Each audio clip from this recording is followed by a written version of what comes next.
Bonjour à tous. En tout cas, pour ceux qui n'avaient pas vu cette slide, vos micros et vos caméras sont coupés parce que nous allons sûrement être très nombreux aujourd'hui. Vous pouvez poser vos questions dans le chat durant tout le webinaire. On aura des sessions de questions-réponses après chacune des parties. Et ce webinaire sera enregistré. Il donnera lieu à un replay. Donc, je vous souhaite à tous la bienvenue à ce webinaire organisé par Envirobat Occitanie et financé par la région Occitanie, qui a pour but de répondre à la question qu'on se pose tous aujourd'hui, mais comment allons-nous faire pour financer la rénovation énergétique du logement privé en Occitanie? Ce webinaire sera animé à deux voix avec Anne-Lise Carlero de Rosbeau et moi-même Léa Bossa. Nous sommes toutes les deux chargées de projet rénovation au sein d'Envirobat Occitanie. Et je vais laisser très rapidement Agnès vous parler d'Envirobat Occitanie. Bonjour, merci Léa. Donc Envirobat Occitanie, petit rappel, c'est une association d'ampleur régionale composée de plus de 300 adhérents, donc qui sont des institutions, des bureaux d'études, des négoces, des industriels, etc. Donc on a deux agences, une à Toulouse et une à Montpellier où je suis située et Léa sur Toulouse. Donc nous sommes 17 salariés répartis sur 5 pôles d'expertise dont Léa et moi faisons partie du pôle bâti existant. Pour petit rappel, Envirobat Occitanie est chargé d'accompagner anciennement ce qui était appelé les guichets de France Rénov', dans le cadre de Rénov' Occitanie aussi. Donc nos actions sont financées par la région et l'ADEME pour accompagner justement ce qu'on appelle maintenant les espaces conseils France Rénov'.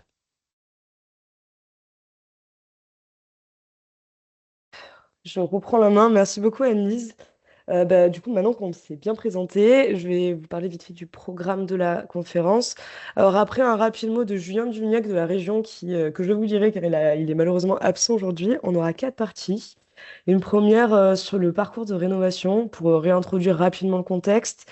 En partie 2, on aura les aides à la rénovation énergétique des logements privés avec Louis Laroche pour parler de l'outil Mes aides Réno et d'autres outils nationaux, et Laurie Pont du service Habitat de Gaillac-Grollet, agglomération, qui nous parlera des dispositifs locaux qui ont été mis en place sur son territoire et dont j'espère d'autres collectivités pourront s'inspirer.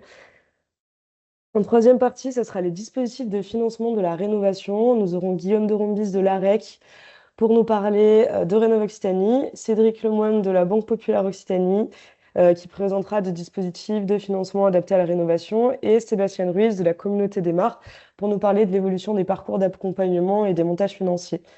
Et pour finir, en dernière partie, on aura une table ronde sur les astuces pour sécuriser sa trésorerie et son activité quand on travaille dans la rénovation énergétique. Et sur cette partie, nous aurons Fanny Botanique de la CMA pour nous parler de quelques dispositifs de la Chambre des métiers pour accompagner les professionnels de la réno.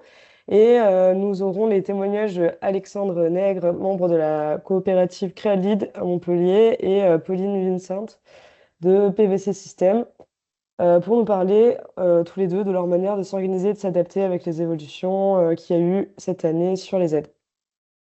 Bref, un beau programme pour balayer le sujet. Et vous aurez des sessions de questions-réponses après les parties 2, 3 et 4. Donc voilà, envoyez vos questions dans le chat, c'est fait pour ça. Et Anne-Lise, du coup, les lira pour que nos intervenants puissent y répondre. Bon, du coup, petite partie du mot de la région que je vais vous lire pour Julien qui n'a pas pu être là. Donc, en gros, depuis plusieurs années, l'Occitanie s'est engagée à devenir la région à énergie positive en 2050. Elle déploie, d'ici 2050, elle déploie une stratégie assez ambitieuse, agissant notamment sur le secteur résidentiel. L'objectif, c'est de diviser par deux les consommations du résidentiel. Ça se traduit par la rénovation de 52 000 logements chaque année jusqu'en 2030. Puis après, encore plus, en passant à 75 000 logements par année.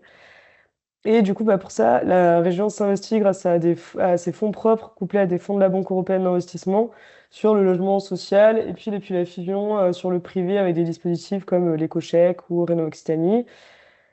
Bon, le suivi Rénov Occitanie sera développé par l'AREC, donc je vais pas, je vais pas trop en parler maintenant. Mais en gros, depuis son lancement, la région elle a beaucoup misé sur la mobilisation des professionnels, artisans, entreprises de mise en œuvre, distributeurs, négociants, agences immobilières, enfin, notaires, tout ça, enfin, comme un pivot central pour avoir une offre adaptée à la demande et massifier les rénovations globales, locales et de qualité. Et bien sûr, c'est dans ce cadre que la région a confié à Envirobat Occitanie un plan d'action financé pour pouvoir accompagner sur la mobilisation des professionnels et ce webinaire s'inscrit dedans.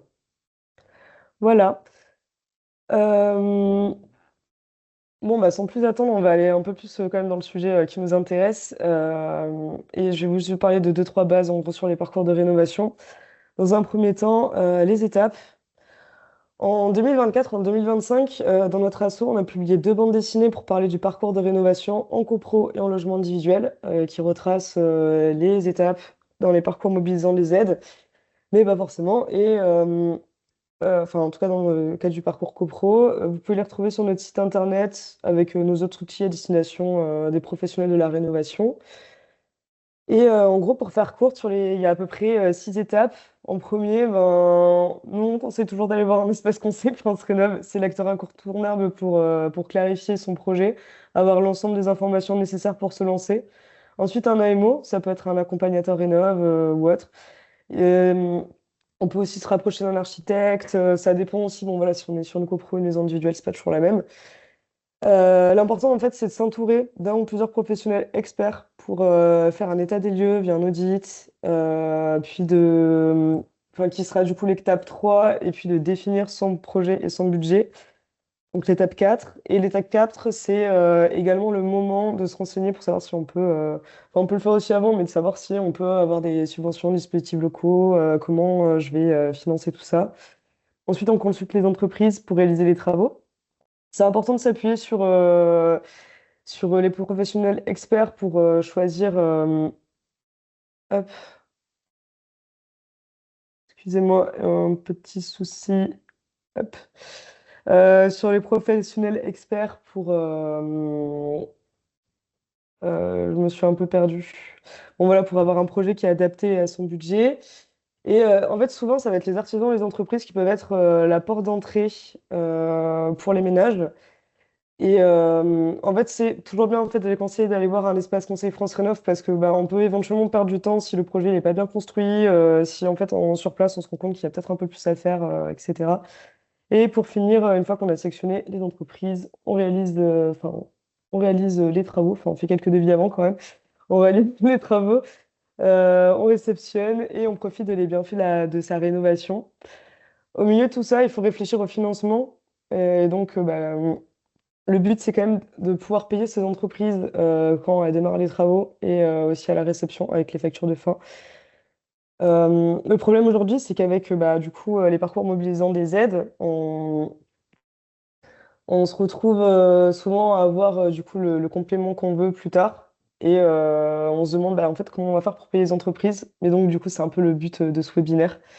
Je voulais faire un rapide zoom sur les espaces conseils France Rénov parce que c'est vraiment un acteur clé dans le parcours de rénovation. C'est vraiment, enfin, c'est un tiers de confiance locale disponible et là pour conseiller sur la rénovation. C'est important de se rappeler que ces conseils vont au-delà des aides financières. Ça peut aussi aller sur des sujets techniques, juridiques.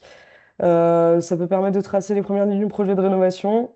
C'est des acteurs locaux qui connaissent leur territoire et qui ont une mission de mobilisation des professionnels. Donc leur but, c'est également d'accompagner les professionnels sur les sujets en lien avec leur activité, du coup, style confort d'été, matériaux biosourcés, enfin voilà, de les informer sur les dispositifs existants, réaliser des événements, etc. Et comme disait Annelise, nous, c'est sur cette mobilisation des pros qu'on est auprès des espaces conseils France Rénov'. Donc, bah, pour finir, c'est quoi un budget en rénovation? Généralement, il regroupe les travaux, les honoraires associés aux études, audit, diagnostic, maîtrise d'œuvre, tout ça. Et si on fait appel enfin, maîtrise d'œuvre, si on fait appel à un architecte, bien sûr. Sur l'ensemble de ce budget, une partie peut être subventionnable en fonction des dispositifs existants.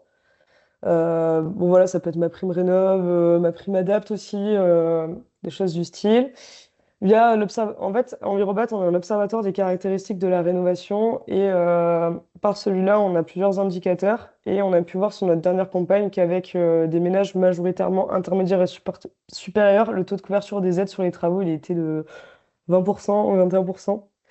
Ce taux, il prend en compte que les travaux subventionnels, pas les honoraires des études et d'accompagnement.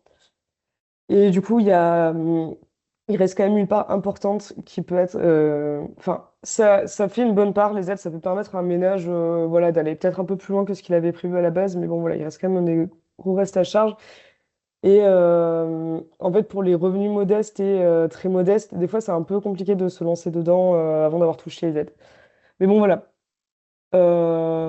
Enfin, on peut se demander du coup comment en fait on peut continuer à tout. Enfin, aujourd'hui, on fait comment en fait pour continuer à toucher des aides et on fait comment pour faire son projet de rénovation si on les a pas. Bref, donc la problématique est bien marquée. Dans un premier temps, nous allons essayer de voir ce qui nous reste comme solution d'aide à la rénovation nationale puis locale. Avec dans un premier temps Louis Laroche, directeur produit pour l'outil Mes Aides Réno. Et après, Laurie Pont, chef de projet OPA au service habitat de Gaillac-Brouillet, agglomération.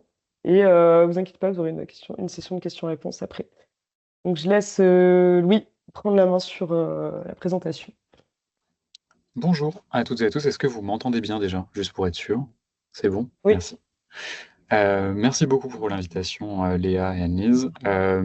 Du coup, voilà, moi je vais vous parler de mes aides réno. Je travaille pour la direction interministérielle du numérique, donc la DINUM, et l'ANA, que vous connaissez toutes et tous, j'en suis sûr.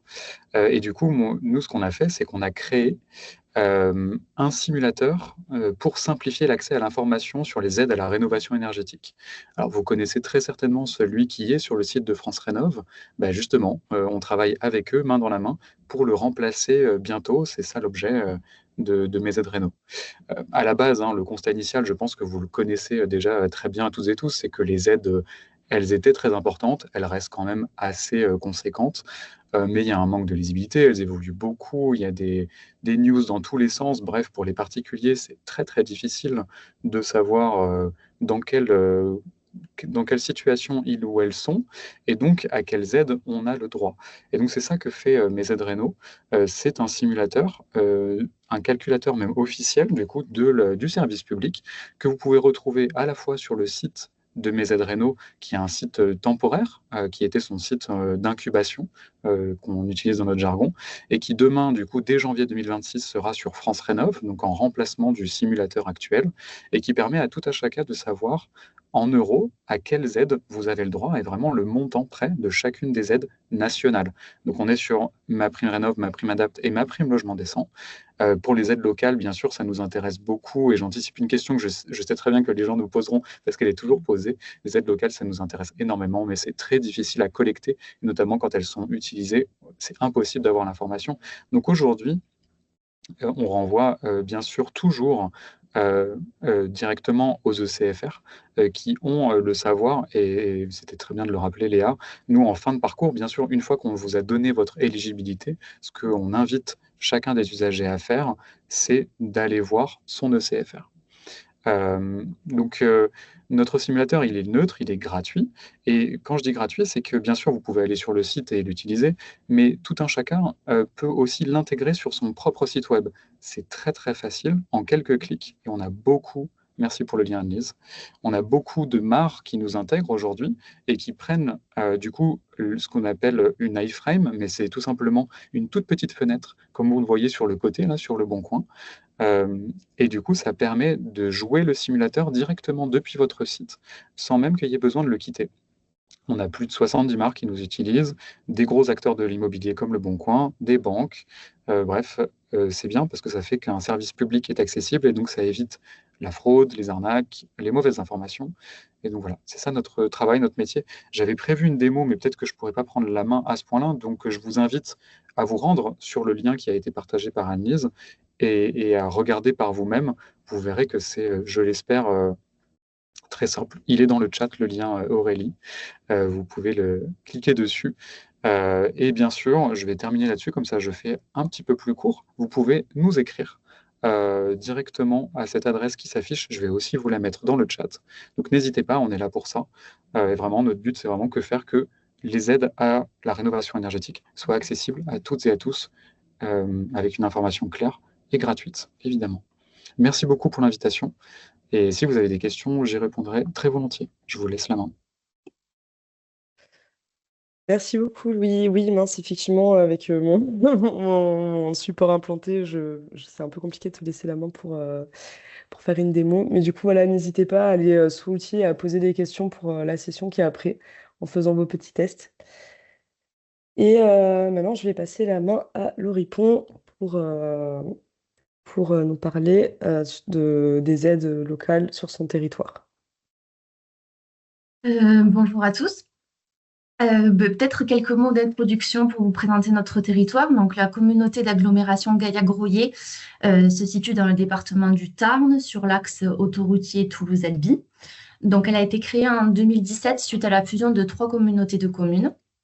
Elle regroupe 56 communes et on dénombre de plus de 75 000 habitants pour environ 37 000 logements privés sur le territoire. Le premier PLH a été adopté en décembre 2019 et c'est celui-ci qui a mis en avant la nécessité d'intervenir sur l'habitat privé dégradé. Et donc, l'outil pour y répondre, c'est les opérations programmées d'amélioration de l'habitat. Du coup, depuis le 21 juin 2024, nous avons 2 dispositifs sur le territoire.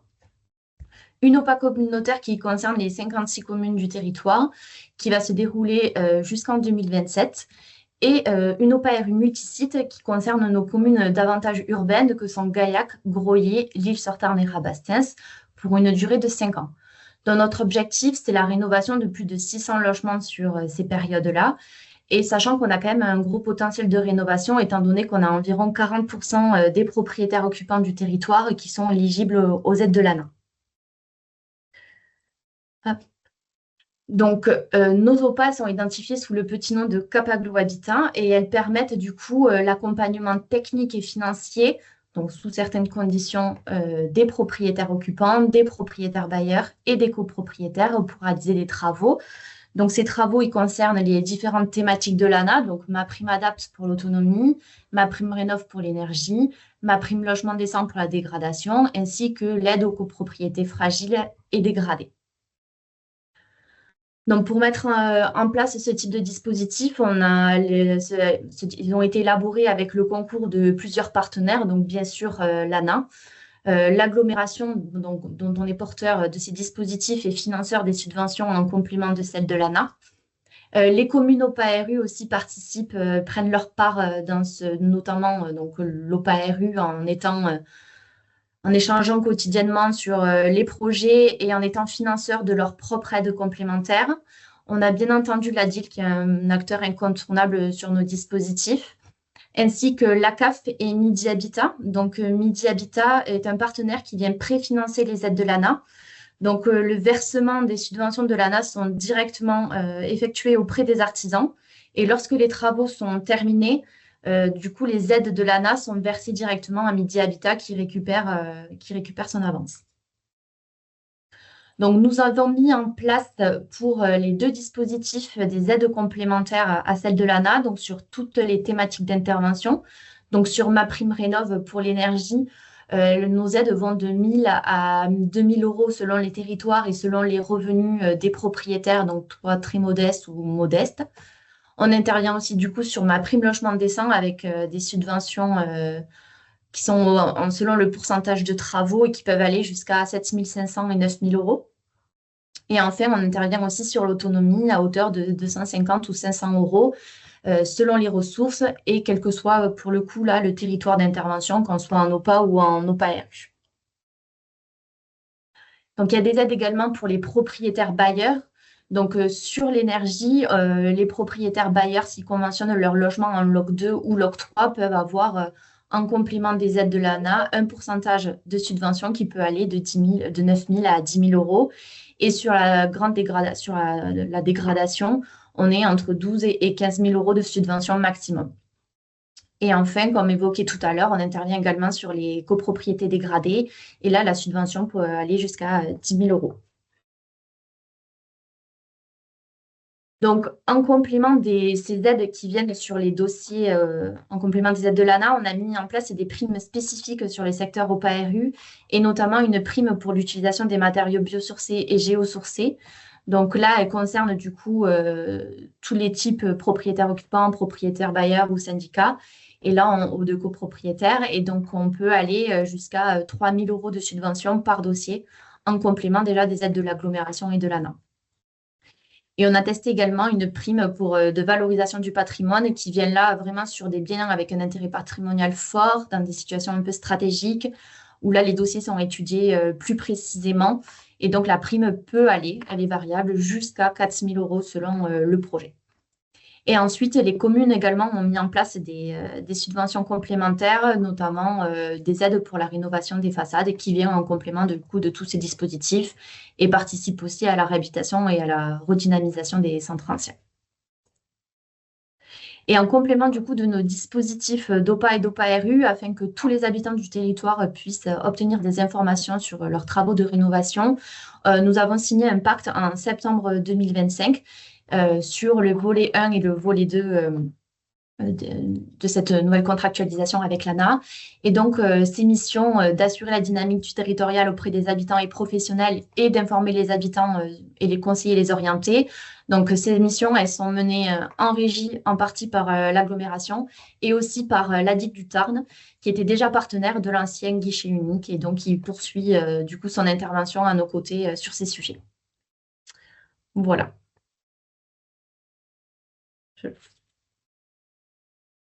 Léa, je te laisse poursuivre. Yes. Merci beaucoup, Laurie. J'avais une petite question avant de laisser la main aux questions qu'il y avait qu'il y a dans le chat. Surtout comme Oui. ça, si vous avez des questions, profitez-en, profitez de ma question pour les marquer. Du coup, vous avez des aides incitatives. Du coup, si j'ai bien compris, en complément des aides de l'ANA, mais comment vous faites pour boucler le plan de financement de personnes très modestes qui sont dans des situations délicates sur des dossiers du style habitat indigne ou énergétique? Alors du coup, le rôle de notre opérateur, c'est d'accompagner au mieux donc les particuliers, de travailler avec eux leur plan de financement. Donc c'est d'aller chercher tous les financeurs possibles qui puissent venir en complément et aider les propriétaires à lancer leur programme de travaux. Donc là, on va faire appel par exemple aux caisses de retraite complémentaires, aux différentes associations comme la Fondation pour les logements des personnes défavorisées. On a aussi Stop Exclusion énergétique. La CAF peut faire des prêts. Midi Habitat, du coup, le partenaire que j'ai évoqué tout à l'heure, qui va faire le préfinancement des aides. Donc, on essaye de mobiliser l'ensemble des acteurs qui peuvent venir accompagner les dossiers et donc permettre de boucler les plans de financement et d'entamer les travaux. On a eu un exemple dernièrement, on a un dossier de lutte contre l'habitat indigne qui est quasiment financé, qui est financé à 100% grâce au cumul de tous ces partenaires sur ce dossier-là.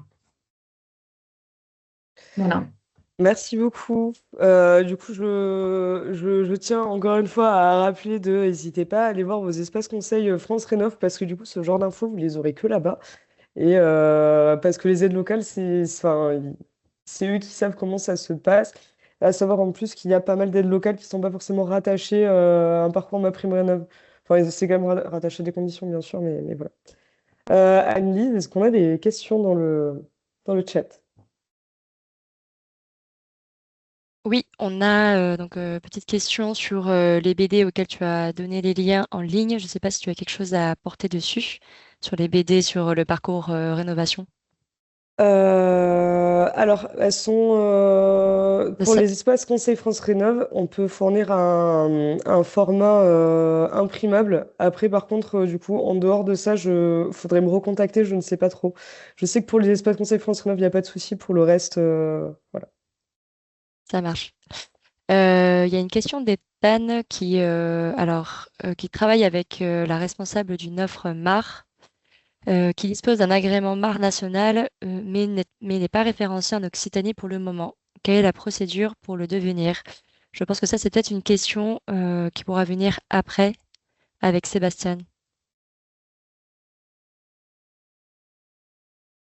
Ouais, du coup, On la oui. garde, on peut la garder de Oui, côté, ouais.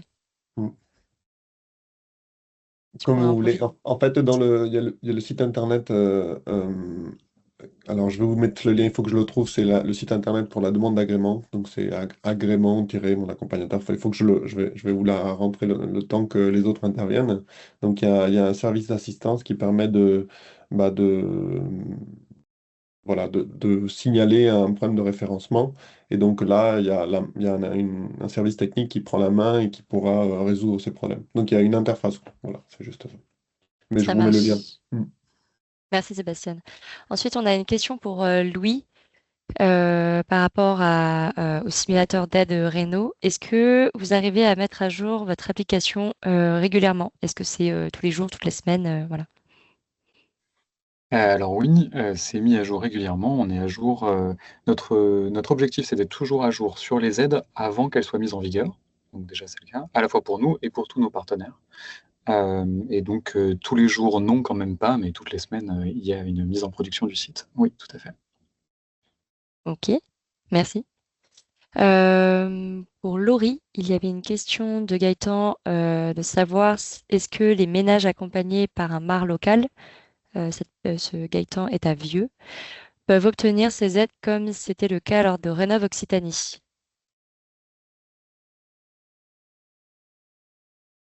Alors Laurie, tu as Mon ton micro est micro coupé. coupé. Du coup, oui, est-ce que tu peux redévelopper la question, s'il te plaît? J'ai pas. Vas-y. Il y a Gaëtan qui demande est-ce que les ménages accompagnés par un MAR local, donc cette personne est basée à Vieux, peuvent obtenir ces aides dont tu as parlé, comme c'était le cas lors de Rénov Occitanie. Alors nous, à ce jour, les personnes qui peuvent obtenir les aides dans le cadre de dispositifs que nous suivons, l'OPA et l'OPA-RU, sont les personnes qui sont accompagnées par notre opérateur, qui a été retenu dans le cadre d'un marché pour mettre en place ces dispositifs. Ça marche, merci. Et donc, il y a Julien qui demande si vous avez trouvé des banques qui proposent le PAR plus. Il parle bien de la variante plus. Donc PAR, je ne sais pas si. C'est pour moi également. Oui, je Oui, pense. je pense, ouais. Alors là, non, on n'a pas eu un travail spécifique là sur les banques, donc je ne pourrais pas répondre à cette question. Ça marche. Vas-y. Il y avait une question de Nicolas. Comment est évalué le montant des aides complémentaires? Car c'est toujours difficile de trouver le curseur qui va psychologiquement aider à la prise de décision. Alors nous, pour élaborer les aides qui ont été mises en place, on a fait une étude préopérationnelle pendant pratiquement 1 an et demi pour savoir justement quel était l'effet déclencheur et essayer d'avoir des aides qui étaient incitatives.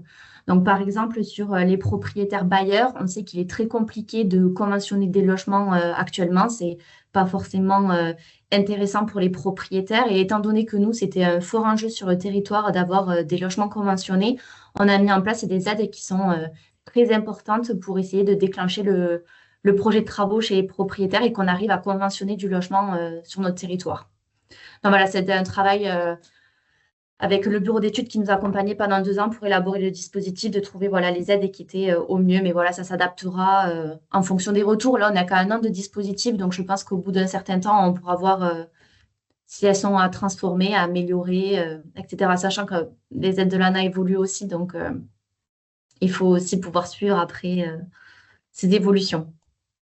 Ok, merci. On va peut-être prendre encore une question et après on ira à la suite. Au cas où, je vous le dis, enfin, vous inquiétez pas, vos questions, on les jette pas comme si on les avait pas vues. On les garde de côté, on les enverra à nos intervenants après le webinaire pour vous aurez les réponses dans la FAQ qu'il y aura avec le replay.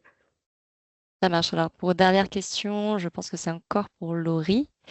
Christophe Guénaud qui nous demande est-ce que vous financez également la mise en œuvre d'enduits flot-chanvre ou terre? Et comment financez-vous le traitement de l'humidité dans les murs avant rénovation? Oula, alors c'est une question hyper technique.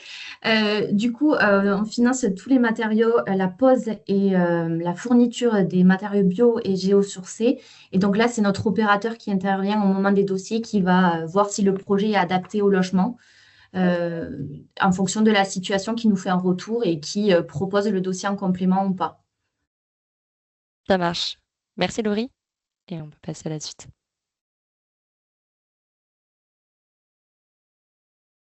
Je viens de voir que j'avais pas le micro.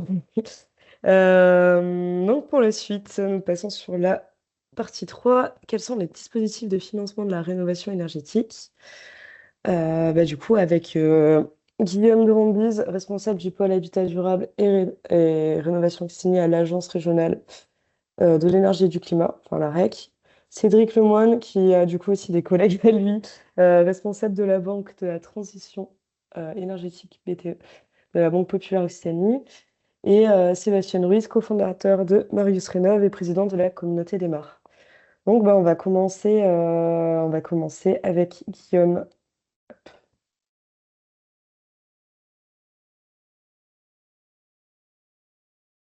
Bonjour à tous, je pense que vous m'entendez.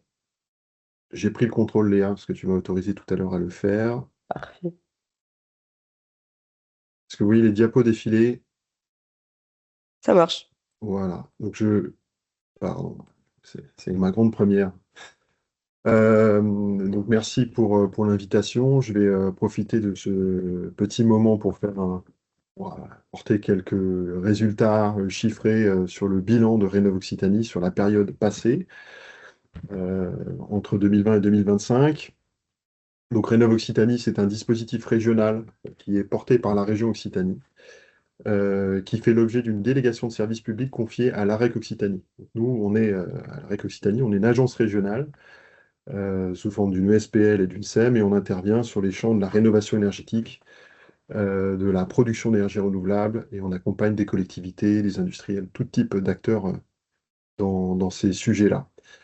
Rénov Occitanie, c'est un parcours d'accompagnement complet, je vois dans les questions que certains connaissent, qui commence par un conseil de premier niveau, conseil personnalisé, euh, proposé, délivré par les espaces conseils France Rénov, qui s'appelait Guichet Rénov Occitanie, avant la fin du programme SAR. Donc sur cette période-là, il y a à peu près 234 000 conseils de premier niveau qui ont été apportés sur tout le territoire régional par 31 guichets Rénov Occitanie, Espace Conseil France Rénov. Suite à ce conseil de premier niveau, l'AREC Occitanie proposait un audit énergétique bonifié, pris en charge à 95% par la région, pour élaborer des premiers scénarios de travaux, dont un scénario de rénovation d'ampleur, faire un plan financement prévisionnel. Et en gros, l'objectif de cet audit énergétique, c'était de provoquer le passage à l'acte en phase travaux. Donc sur la période 5 ans passés, on a réalisé de l'ordre de 8500 audits pour des propriétaires occupants de maisons individuelles, et 458 copropriétés aussi ont fait l'objet d'audits énergétiques, et ça couvre l'équivalent de 16 000, plus que ça, on sera probablement autour de 18 000 ménages accompagnés d'ici la fin de l'année. Donc on est vraiment sur la généralisation de la rénovation énergétique, avec cette première étape qui est incontournable de l'audit énergétique. Euh, En fonction des résultats de l'audit énergétique, de la volonté de la copropriété ou des particuliers de passer à la suite, on proposait jusqu'à présent une assistance en phase travaux réalisée par des opérateurs qu'on a sélectionnés, Solia et Urbanis, en l'occurrence pour les copropriétés, pour suivre le chantier, pour aider le syndic de copro dans le choix du maître d'œuvre, pour mobiliser les aides publiques notamment, et boucler le plan de financement, de sorte à pouvoir réaliser les travaux. Et en bout de chaîne, ou plutôt en parallèle de cette mission d'assistance en phase travaux, l'AREC, en tant que société de tiers financement, délivre des prêts individuels et des prêts collectifs, à des taux très attractifs, puisqu'ils ont été bonifiés par la région dans le cadre de la délégation de service public qui nous est confiée. Et normalement, si tout se passe bien, on va passer la barre des 30 millions d'euros de prêts délivrés d'ici la fin de l'année. Voilà, ça a permis de financer une bonne partie du reste à charge pour une partie des copropriétaires engagés dans des projets de rénovation énergétique globale. Ce qu'il faut retenir de tout ça, alors, au-delà de ces chiffres qui permettent rendre compte de l'ampleur du dispositif, alors je suis toujours sur la diapo d'avant, mais je vais vite arriver à la suite. Excuse-moi, C'est je pensais qu'il y avait un bug du coup, pardon. Non, non, non, je reste bloqué. Je me suis limité à deux diapos, justement, pour pas trop laisser, laisser les questions. Ça a Ah. permis d'amorcer une vraie dynamique dans la région, d'embarquer tout un écosystème des espaces Conseil France Rénov' jusqu'aux entreprises de travaux, en passant par les opérateurs qu'on a sélectionnés. Ça a permis de monter collectivement en compétences. On voit on a des taux de transformation des audits en travaux qui s'améliorent d'année en année. Là, aujourd'hui, on est à 30% d'audits qui se traduisent en travaux pour les copropriétés. On était autour de 20 au début du dispositif, donc on s'améliore dans le taux de transformation.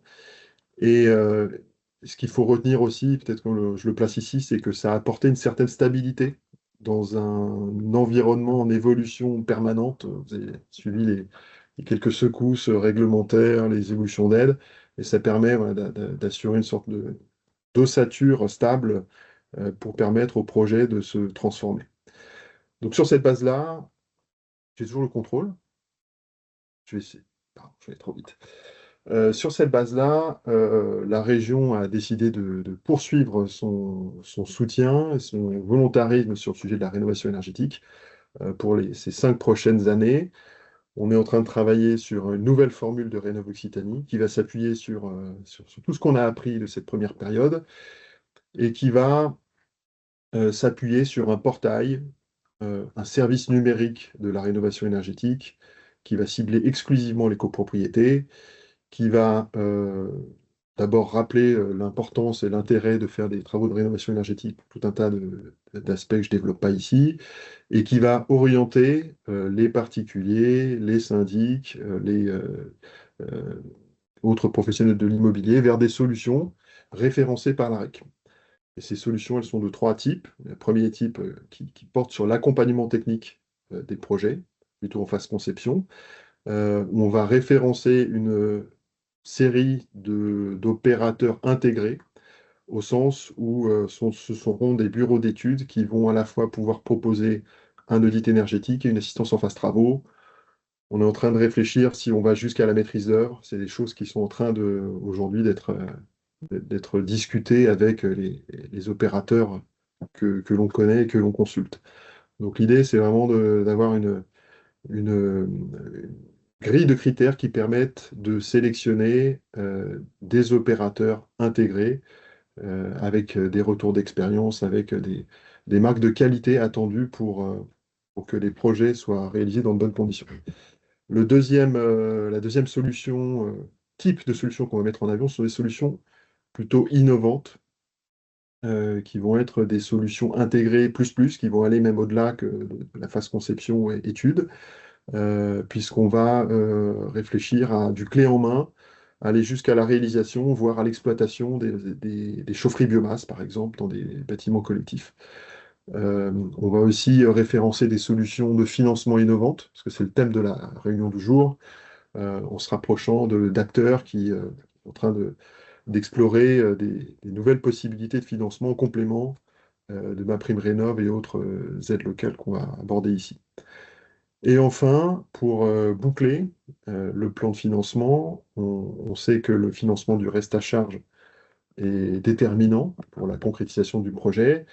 Euh, Simplement pour augmenter notre capacité d'intervention et, et voilà, s'assurer qu'on arrive à mobiliser les partenaires bancaires, on va s'appuyer sur des partenaires bancaires et proposer à ces partenaires de qui on s'est rapproché de faire la pré-instruction technique des dossiers, avec l'objectif de sécuriser les demandes de financement et de faciliter l'octroi des prêts collectifs. Je rappelle, on est exclusivement sur les copropriétés à partir de 2026. Et voilà, faciliter le financement du reste à charge de cette façon-là. Donc je ne peux pas en dire beaucoup plus, ce sont des orientations à ce stade. Le contrat de DSP sur lequel on planche depuis plusieurs semaines va être voté par les élus de la région au mois de décembre et on se met en ordre de marche pour être prêt à vous faire un accompagnement complet à partir du début d'année 2026.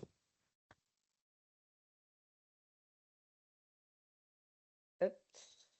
Merci beaucoup, Guillaume, pour cette présentation et savoir qu'est-ce que va devenir Rénov Occitanie à l'avenir. Petite question avant de passer à la Banque Populaire Occitanie. Alors, c'est sur quel type de en fait, c'est sur quel type de copro que le dispositif Rénov Occitanie répond? Est-ce que du coup, ça correspond aux petites copros qui sont pas mal délaissées? Est-ce que les grandes aussi rentrent dedans? Alors, la vocation de Rénov Occitanie, c'est d'accompagner au départ tous les ménages, quelles que soient conditions de ressources. Euh, le principe, c'est d'accompagner plutôt les petites et moyennes copropriétés, des copropriétés saines, organisées, donc avec un syndic de copropriété, un syndicat des copropriétaires et des copropriétés immatriculées au registre national des copropriétés. Voilà, ça nous permet de faire un accompagnement complémentaire à celui de l'ANA, lui qui va plutôt concerner les copropriétés dégradées ou avec des publics avec des copropriétés avec un taux d'impayé plus important que celles qu'on accompagne jusqu'à présent. Ok, merci beaucoup, Guillaume. Je vous en Je vois prie, qu'il y a énormément de questions qu'on pourra te poser à la fin de la partie 3. Du coup, je me prépare, je me prépare. oui, je me permets mille en avance, peut-être. Du coup, on va passer à la partie suivante. Est-ce que tu as pris contrôle, Cédric? Alors, je le fais. Ah oui, je J'attends- ne savais pas si c'était toi ou moi. Tu J'attendais que peux tu me donnes défiler. le signal. Tu peux défiler. Et du coup, c'est à toi pour la Banque Populaire Occitanie. Voilà. Donc, écoutez, nous sommes très heureux d'être parmi vous. Donc, je suis Cédric Lemoine, responsable de la Banque de la Transition énergétique. Donc, je travaille à la Banque Populaire Occitane. Je suis accompagné avec Céline Pons et Aurore Mougin des marchés et Oumouzouno Saradia du service d'expertise des prêts réglementés. Voilà, donc je voulais vous présenter tout d'abord la Banque Populaire Occitane avec, je dirais, l'origine de la création de cette banque qui a été créée par des artisans et des commerçants, donc des artisans certainement comme certaines personnes qui sont présentes dans le webinaire. Donc pour nous, c'est très important de savoir d'où on vient et grâce à qui. Et vous dire qu'on est basé sur un modèle coopératif. Donc ça veut dire quoi le modèle coopératif? C'est que c'est nos clients qui possèdent notre capital. Donc on n'est pas coté en bourse. Et voilà, on est composé je dirais, voilà, de sociétaires qui prennent des décisions à travers un conseil d'administration. Donc c'est une banque de proximité, comme vous pouvez le constater à l'écran, il y a un maillage du territoire qui est très important, c'est-à-dire qu'on est assez proche de nos clients et on a plus de 610 000 clients. Alors, donc nous avons lancé la Banque de la Transition énergétique début 2023. Alors, vous dire tout d'abord, avant de parler vraiment de cette banque de la transition énergétique qui est orientée client, la démarche en interne, qui me semble importante de souligner, de la responsabilité sociétale des entreprises de la Banque Populaire Occitane avec ce focus énergie. Donc, bien entendu, la Banque Populaire Occitane est présente sur les 3 piliers du développement durable, hein, l'économie, le social et l'environnement. Et là, voilà, donc c'est un focus. C'est vous dire nous avons commencé déjà en 2019 à avoir un plan d'empreinte propre, une stratégie d'empreinte propre en interne pour diminuer notre impact au niveau des émissions de gaz à effet de serre. Avec, comme vous pouvez le voir sur l'écran à droite, c'est la courbe là, des émissions de gaz à effet de serre qui est en bleu et qui tutoie la droite en pointillé qui correspond aux accords de Paris. Voilà, donc on est dans le timing, en tout cas par rapport aux accords de Paris. Voilà, donc vous dire déjà ça, c'est important. Et ensuite, donc, vous démontrer que quand on voit les différents postes sur lesquels peut jouer la banque et les postes les plus importants d'émission, ce sont les déplacements. Dans les déplacements, c'est les déplacements de nos clients pour venir nous voir en agence, mais c'est aussi ces déplacements des collaborateurs qui se déplacent pour aller voir nos clients. Et donc, dans ce cadre-là, nous sommes équipés d'une flotte de véhicules électriques avec des bornes, bien sûr, qui permettent de limiter notre impact. Un autre exemple, au niveau des biens immobiliers que possède la Banque Populaire Occitane, nous avons fait un certain nombre de rénovations et donc récemment une rénovation au siège de Balma, puisque nous avons 3 sièges à Cahors, Albi et Balma, et donc qui va permettre de réduire de 60% notre consommation d'énergie. Et bientôt, nous aurons des ombrières sur nos parkings qui vont permettre de 40% d'être en autoconsommation. Voilà ce que je souhaitais vous dire sur la démarche interne et tourner vers nos clients. Donc nous avons lancé la Banque de la transition énergétique qui repose sur 3 piliers. Tout d'abord, un pilier concernant de l'épargne qui est fléchée pour financer des projets de transition énergétique. Donc nous avons 2 comptes qui sont concernés, qui sont rémunérés bien sûr pour nos clients. C'est le livret de transition énergétique qui est plutôt tourné particulier et les comptes à terme vert qui c'est de l'épargne professionnelle et qui ont permis jusqu'à aujourd'hui de financer 160 millions d'euros d'encours de crédit. Donc voilà, donc on a fléché cette épargne et également donc on se repose sur un niveau d'expertise qui est composé de 2 composantes. Un premier niveau qui est composé d'un comité consultatif, donc composé de personnes qui sont, je dirais, représentatives de l'écosystème régional.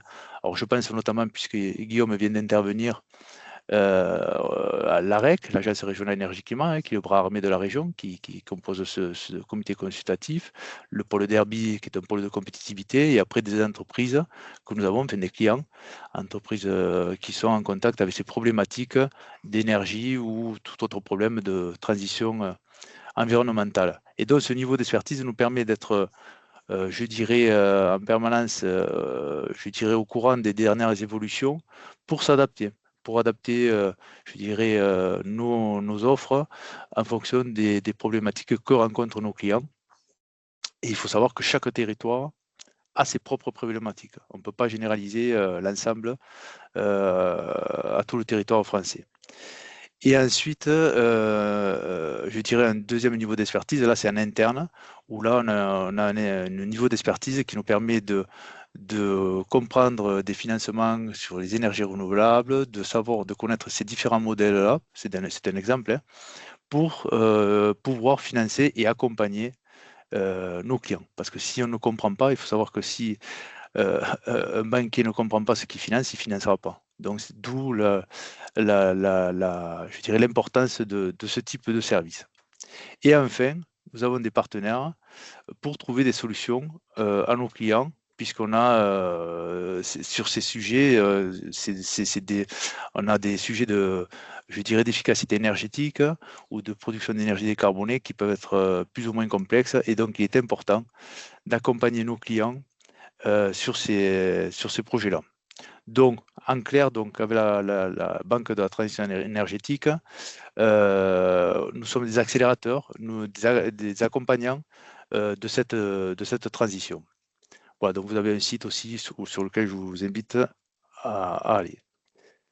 Voilà, donc quand je vous indiquais de s'adapter par rapport aux offres pour accompagner nos clients, et bien, donc, je vais laisser la parole à Céline et Aurore qui vont vous présenter des offres que nous avons mis en place justement pour accompagner nos clients sur le sujet de la rénovation énergétique. Donc c'est vos clients, hein, puisque c'est pour les particuliers. Aurore. Merci Cédric, oui. Donc, bonjour à toutes et à tous. Donc, Aurore et moi-même, comme le disait Cédric, on fait partie du marché des particuliers de la Banque Populaire Occitane et on travaille notamment sur la mise en place et la commercialisation des offres de crédit. Alors, on est vraiment ravis d'être avec vous et on va être bref en fait pour vous présenter les offres de financement qui sont dédiées à la Banque Populaire Occitane à la rénovation énergétique et qui évidemment sont des solutions pour vos clients ou vos prospects. Oui. Et comme vous, nous souhaitons accompagner au mieux nos clients à chaque étape de leur projet. Et des fois, ça peut être un peu complexe. Donc, on est là pour les accompagner, les soutenir. Et aujourd'hui, donc, on va se concentrer, comme le disait Cédric, sur nos prêts verts. Donc, on va zoomer sur deux offres en particulier. Le prêt Impact plus X, qu'Aurore va vous présenter, et le prêt personnel Rénov Énergie que je vous présenterai en suivant. Merci, Aurore. Alors, le prêt Impact plus X, alors je crois qu'il n'y a plus de partage de Oui, présentation, sauf erreur. oui. Oui, en Euh, fait, il faut pas appuyer sur arrêter le partage. Je vous le dis au cas où pour le prochain truc. Je vous le donc, remets. donc, le prêt Impact plus X, c'est quelque chose qui est assez novateur, hein, qu'on commercialise depuis le début de l'année. Il s'adresse à des personnes qui font l'acquisition d'un bien immobilier et qui acquièrent un bien qui est un DPE dégradé, donc soit avec une lettre E, F ou G, et qui souhaitent du coup par conséquent faire des travaux dans ce bien. Et donc ce prêt, il va intégrer le prix d'achat du bien immobilier et les travaux qui seront inhérents à la rénovation énergétique. Le fonctionnement, il est très simple. Une fois que le bien est rénové, eh ben, le client va pouvoir bénéficier d'une baisse de ses mensualités, puisque en fait le taux d'emprunt sera revu à la baisse. Alors, il y a bien sûr une obligation, pour avoir une révision du taux d'emprunt, il faut pouvoir fournir un DPE avec un gain minimum de 2 lettres, de classe, par rapport au DPE initial, et il a un délai de 40 mois pour nous fournir ce nouveau DPE. Donc, si le DPE était classé F initialement, il nous faut, récupérer un DPE dans les 40 mois, classé à minima D. Alors très concrètement, quelle est la réduction sur le taux d'emprunt? Combien d'économies fera le client? Alors la baisse en vigueur actuellement est de 0,20 sur le taux d'emprunt initial. Donc vous a fait une petite illustration sur un bien à 200 000 € sur 20 ans. On observe une économie minimum de 3 400 € et on a un taux d'emprunt qui passerait de 3,40 à 3,20. OK, Aurore, et ce prêt, est-ce qu'il est compatible avec, d'autres prêts, justement, d'autres prêts IMO? Bien sûr, hein, évidemment, il est compatible avec les prêts réglementés tels que le prêt à taux zéro, l'éco-PTZ. Et puis c'est justement le métier en fait de nos banquiers, hein, qui accompagnent, nos clients communs, de justement, faire le bon montage avec en intégrant les prêts réglementés évidemment. Et on a également un prêt qui est dédié uniquement à la rénovation énergétique qui s'appelle Rénov Énergie. Céline, je te laisse, le présenter. Oui, merci Aurore. Donc, très, brièvement, hein, le prêt Rénov Énergie, il concerne en fait, nos clients qui sont déjà propriétaires d'une maison ou d'un appartement et qui souhaitent réaliser des travaux, d'économie d'énergie. Donc en quelques mots, on va je vais vous énoncer les avantages de ce prêt. Donc ce prêt, c'est un prêt personnel, donc il est flexible puisqu'on c'est un financement qui peut aller jusqu'à 75 000 € et une durée de 10 ans maxi. Ensuite, il va s'adapter, au remboursement, il y a une souplesse de remboursement aussi puisque, il peut être utilisé dans l'attente de subventions ou de rentrée d'argent. Donc c'est vrai que là, on vient d'en parler longuement des subventions qui peuvent être, aussi, il peut y avoir un délai, donc ça peut en attendant la rentrée de la subvention, la perception de la subvention, ça peut permettre donc de pouvoir, faire avancer les travaux et de pas les retarder. Et donc, c'est possible aussi, par rapport à la souplesse mettre en place une franchise de 2 ans sur ce type de prêt et de ne rembourser, donc que, 2 ans plus tard, sans alourdir le budget de nos clients. Céline, si nos clients, par exemple, n'ont pas un projet très établi, qui est pas complètement abouti, qu'ils n'ont pas validé la totalité des travaux définitifs et les budgets, qu'est-ce qu'on peut proposer comme alternative? Alors oui, effectivement, on a aussi, toujours via ce prêt Rénov Énergie, la possibilité de mettre tout simplement une enveloppe à disposition de notre client. Cette enveloppe, elle est disponible pendant 6 mois, donc le client, il a 6 mois pour pouvoir la débloquer et si ça ne se concrétise pas, il n'aura pas de frais, le prêt n'est pas débloqué et il s'annule automatiquement. Voilà, c'est tout simple. Et bien sûr, donc, si les travaux peuvent être financés en partie ou en totalité avec un éco-PTZ, bien sûr, ben, nous allons proposer en priorité cette option de financement qui reste la plus avantageuse pour nos clients. Bon, voilà, donc pour conclure, évidemment, si vous avez des questions de clients, vous n'hésitez pas à évoquer le fait qu'on a des solutions spécifiques pour la rénovation et qui peuvent évidemment prendre contact soit par le site, soit directement avec l'agence de proximité.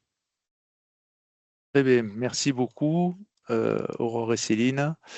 Voilà, donc en résumé, là, juste un exemple avec ces deux offres, c'est un prêt impactant pour les rénovations, notamment globales, puisqu'il faut gagner 2 quintes de classe, où on bonifie quand même un taux déjà compétitif au départ, et pour la durée du prêt. C'est-à-dire que quand même, c'est des durées, comme souvent, c'est des durées qui peuvent aller sur 15 ou 20 ans. Donc c'est quand même, je dirais, très impactant euh, pour le client. Et d'autre part, un prêt très souple qui est le prêt rénovation. Voilà, donc je ne sais pas s'il y a des questions parce que je ne les vois pas. Il y a pas mal de questions qui sont arrivées entre-temps, qui sont assez globales en plus, donc c'est assez intéressant. Mais du coup, on va. Moi, j'avais juste une petite question avant qu'on passe à la dernière partie, qu'on prenne les questions de toute la partie 3. Je me rappelle plus, Cédric, si tu as bien donné le périmètre d'action de la Banque Populaire Occitanie. Ah oui, sur le territoire Ouais, géographique, tu veux dire? c'est quoi votre Oui, territoire? Oui. on est sur 8 départements. Donc c'est l'ancienne région Midi-Pyrénées, sans l'Ariège, et en plus le Lot-et-Garonne, qui sont en Nouvelle-Aquitaine. Et Voilà. sur l'autre partie de l'Occitanie, est-ce qu'il y a une autre banque populaire qui Oui, oui, oui, agit oui, Ok. oui, il y a la BP Sud. La BP Ok, Sud, oui, tout à fait. super, merci beaucoup. Bah, on va passer à la partie de Sébastien. Hop, Allez, mince, ça a bugué. Tu peux prendre le contrôle de la ouais, présentation allez. et on aura toutes les questions à la fin.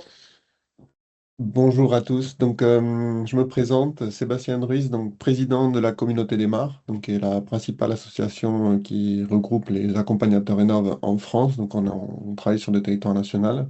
Je travaille aussi, je suis cofondateur de Marius Rénov, qui est une plateforme d'accompagnement au projet de rénovation énergétique. Au sein de ces deux structures, c'est vrai que le sujet du financement de la rénovation énergétique est devenu de plus en plus crucial. Pour être clair, avec le dispositif MAR, on avait une sécurisation en 2024 du financement, avec une vision claire du- de comment financer les projets de rénovation énergétique, et avec l'instabilité politique et puis les évolutions réglementaires. Le sujet de financement s'est de plus en plus cristallisé et est devenu de plus en plus un sujet de travail pour nous, pour à la fois évoluer, innover et proposer un nouveau mode d'accompagnement et répondre à une demande de plus en plus pointue de la part qui vient du terrain, des particuliers. J'aimerais bien revenir sur une, des étapes de rénovation. En fait, le financement de la rénovation énergétique, elle est toujours donnée de manière théorique comme si elle était établie sans temporalité. Or, nous, le constat qu'on fait et qu'on a fait depuis le début, c'est que les travaux de rénovation énergétique s'inscrivent dans le temps et demandent des déblocages de fonds qui sont progressifs et qui viennent de différentes sources. D'abord, donc, dans le graphique, en partie basse, les lignes rouges, c'est les paiements qui sont liés aux prestations d'accompagnement.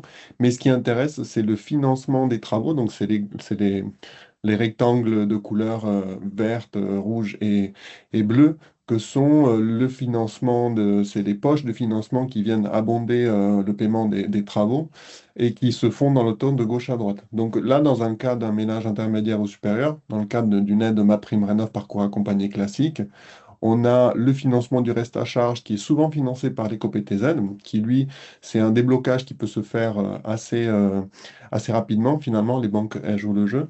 Par contre, le financement du paiement de l'ANA, il n'intervient que à la fin des travaux. Et ça pose un souci parce que ça veut dire que le ménage doit faire une avance de ce montant de travaux pendant la phase de travaux pour pouvoir payer les entreprises et pour pouvoir payer tout le monde. Et en fait, le paiement de l'ANA n'arrive que très tardivement.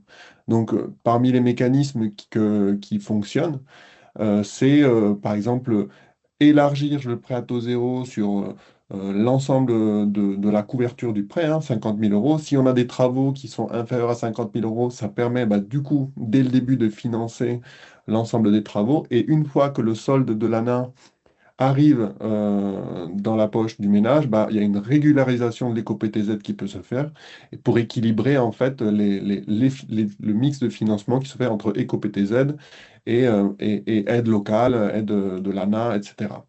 Donc ça, c'est la version simple, c'est la version dans le cas d'un ménage intermédiaire ou supérieur.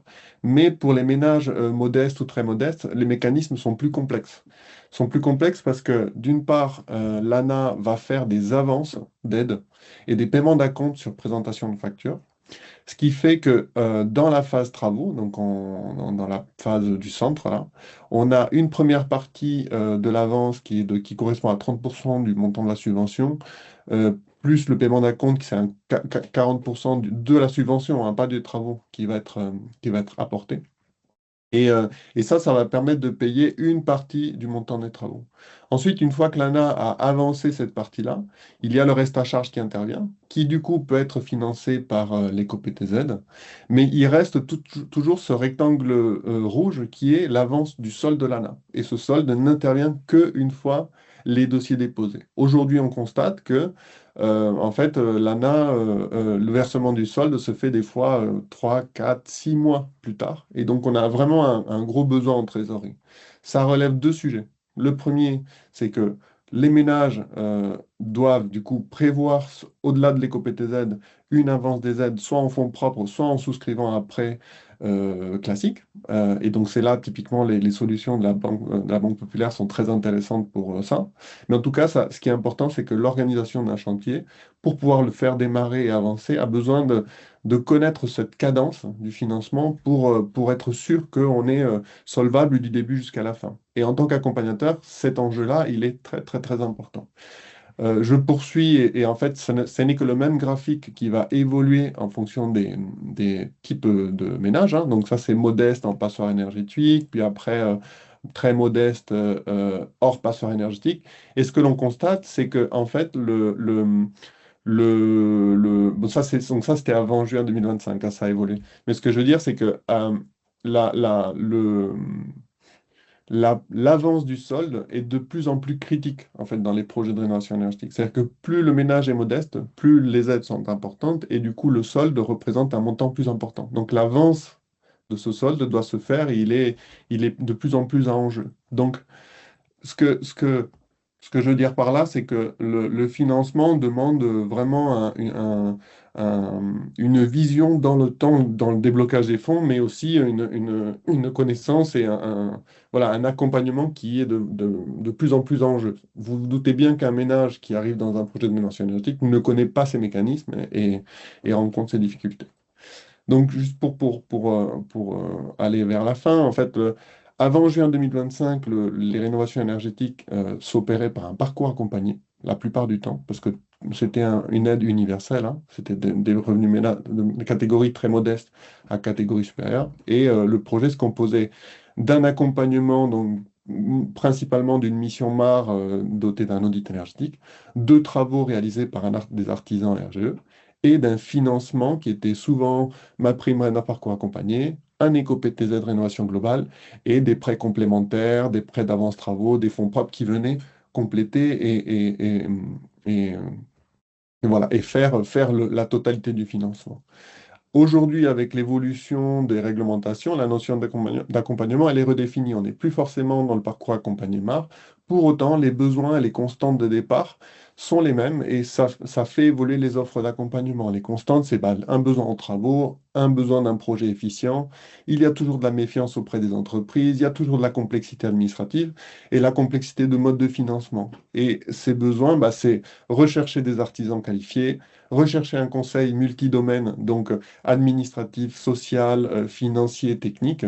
Il y a une recherche d'un support de conseil administratif et une optimisation du financement. Et surtout, ce sujet-là de l'optimisation du financement, c'est le sujet d'aujourd'hui et c'est un des points qui sont très cristallisants. Et donc, du coup, l'offre d'accompagnement, elle va se baser sur quoi? Sur la connaissance de domaines de travaux adaptés aux besoins, les compétences techniques croisées, c'est celles que je disais, hein, administratives, techniques, financières, sociales, une connaissance du marché local et la qualité des entreprises, de leurs prestations, de leur fiabilité, une prise en charge administrative qui est la garantie d'un résultat d'un parcours d'accompagnement pour obtenir les aides, mais aussi les financements bancaires, et puis aller au bout, hein. On sait bien que le parcours d'accompagnement est un long parcours, et avoir des plans de financement, et pouvoir proposer des plans de financement comparatifs et optimisés. Parce qu'aujourd'hui, on ne peut plus s'appuyer sur le parcours accompagné classique, mais il y a une multitude de financements qui s'offrent à nous, et il faut revenir un peu à la situation avant 2024 hein, pour pouvoir proposer un mix, ce qu'on appelle le mix de financement. Donc voilà, la ligne du haut, c'est le parcours accompagné classique qui existait. C'était le mix de financement. Donc l'accompagnement était composé principalement d'une mission MAR. Et cette mission MAR permettait d'obtenir ma prime Rénov parcours accompagné, un éco-PTZ en Réno global. Et tout ça venait se compléter de prêts classiques, de fonds propres pour pouvoir faire ce mix de financement. Demain, avec beaucoup de ménages qui vont échapper au parcours accompagné, en fait, on a toute cette configuration va se modeler et va être un peu plus hétérogène et va vraiment s'adapter aux besoins du ménage et à la spécificité du projet. Et on voit que l'accompagnement initial, qui était vraiment la mission MAR, passe à un mix d'accompagnement aussi. C'est-à-dire que dans certains cas, on va avoir des accompagnateurs au sens large hein, qui vont proposer une mission audit, plus un mandat C2E, plus un mandat MaPrimeRénov', qui va permettre de reconstituer un accompagnement qui permet d'accéder à différents types de financement qui existent et qui reviennent au goût du jour, c'est-à-dire MaPrimeRénov' par geste, du C2E par geste, peut-être un éco-PTZ Réno Global parce que l'audit se cale, l'audit et les travaux sont compatibles avec ce type de financement, et peut-être un prêt d'avance d'aide. Et de la même façon, en fait, tout ça, ça peut se décliner en plein de dispositifs, plein de combinaisons de mix d'accompagnement et mix de financement possibles, que sont, par exemple, voilà, on peut imaginer que on va pas faire de l'éco-PTZ Réno Global, mais de l'éco-PTZ par geste, on va accéder à des prêts classiques. Euh, Demain, et il y a plusieurs banques qui commencent à y réfléchir, on réfléchit aux prêts garantis de performance. Donc, ce seraient des prêts qui viendraient s'appuyer sur les consommations d'énergie post-travaux et avec l'obtention une certaine performance énergétique, c'est ça qui viendrait conditionner les taux d'intérêt de ce prêt. Donc, il y a beaucoup de banques qui réfléchissent à ce sujet-là parce que, en fait, c'est des projets qui sont dérisqués tout simplement.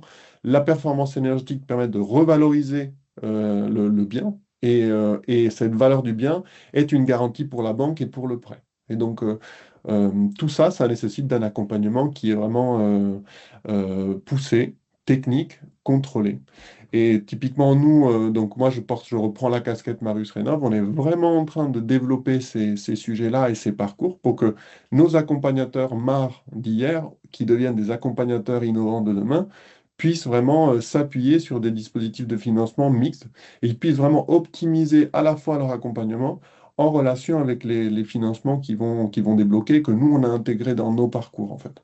Donc, on est en train d'intégrer plein de parcours. Donc, le parcours Ma Prime Logement Décent, Ma Prime Adapt, C2E, Monogeste, et on est en train d'établir des partenariats avec des banques qui, elles, ont un besoin de faire du prêt parce qu'ils ont des engagements européens sur des prêts verts et aussi ils ont des besoins de clients qui ont besoin de faire de la rénovation énergétique et s'orienter vers les parcours qui soient les plus optimisés.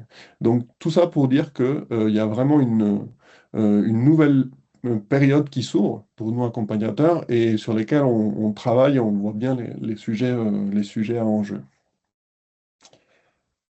Ce que je vous propose, c'est que je vous mettrai dans les liens les différents sujets que j'ai évoqués de la communauté Marius. Un dernier sujet, et après je laisse la place aux autres. Nous travaillons aussi en rapprochement avec le projet Fidéo Banque de la Rénovation énergétique, qui elle-même se pose ces questions et qui travaille activement sur ces sujets de financement du reste à charge et financement de l'avance des aides. On voit bien que le sujet de la temporalité dans le projet de la rénovation énergétique est très importante et le sujet de la précarité énergétique et des ménages en difficulté d'accéder aux prêts, il y a un vrai enjeu. Donc on travaille avec eux parce qu'on a une vraie connaissance terrain et eux, ils ont une vraie connaissance financière. Donc voilà, on avance. Je- Merci beaucoup, Sébastien. J'allais te poser justement la question par rapport à la Banque de la Rénovation, mais tu m'as Oui. devancé. Il n'y a pas de souci. Sinon, ça nous laissera plus de temps pour la session de questions, parce que je vois qu'il y en a pas mal. Oui. Anne-Lise, est-ce que tu peux nous partager quelques questions? Oui, je vais essayer un peu de condenser les questions parce qu'il y en a effectivement Oui. beaucoup. Dans tous les cas, on y répondra ensuite à l'écrit avec le replay sur notre site internet. Donc, je vous inviterai à aller regarder. Il y a plutôt pas mal de questions pour Cédric, la Banque Populaire Occitane. Notamment, qu'est-ce qui est mis en place pour les opérateurs pour en fait faciliter la mise en avant de vos offres de financement? Les opérateurs, qu'est-ce que vous voulez dire par opérateur, s'il vous plaît? Bah, les personnes qui accompagnent les projets, les ménages. Comme les MAR, vous voulez dire? Oui, ouais, exactement. Je pense les bars ou les espaces conseils, peut-être les deux. Enfin, plus les bars, je Oui, pense. alors, d'accord. Donc, ben, avec les MAR, eh bien, justement, des rencontres sont prévues justement pour, je dirais, informer, je dirais, toutes ces personnes de ces dispositifs. Et aussi, ben, comme Sébastien l'a dit, je pense qu'il y a des choses à travailler ensemble et à adapter. Donc, c'est pour ça que, je dirais, on a déjà commencé ce type d'échange et qui va bien sûr se poursuivre, hein, parce qu'il faut s'adapter aussi. Vous voyez, les primes, le système des subventions a évolué. Alors c'est vrai qu'en termes de communication, c'est pas non plus, je dirais, favorable au sujet de la transition, mais quoi qu'il en soit, il faut qu'on s'adapte et qu'on trouve des solutions pour embarquer tout le monde, hein, sur ce sujet. Voilà, et Oui, faciliter aussi le quotidien de nos artisans qui font le maximum aussi pour réaliser tous ces travaux qui sont des fois compliqués aussi. merci. Comment est-ce que justement ces opérateurs qui se rendent en banque et qui sont confrontés à des conseillers qui ne souhaitent pas ouvrir un éco-PTZ alors que la maison mère va communiquer dessus? Alors, donc il faut savoir qu'il y a une convention qui a été signée par le groupe Banque Populaire avec l'État sur les éco-prêts à taux zéro. Après, enfin, normalement, on accompagne tous nos clients qui ont des besoins sur ces projets-là. Après, il peut y avoir des particularités où, pour des raisons plutôt complexes, le client n'a pas droit à l'éco-PTZ. Mais sinon, on a une organisation avec un service d'expertise justement sur ces prêts réglementés, hein, puisque il faut savoir qu'on fait plus de 1,5 million par mois de production d'éco-prêts,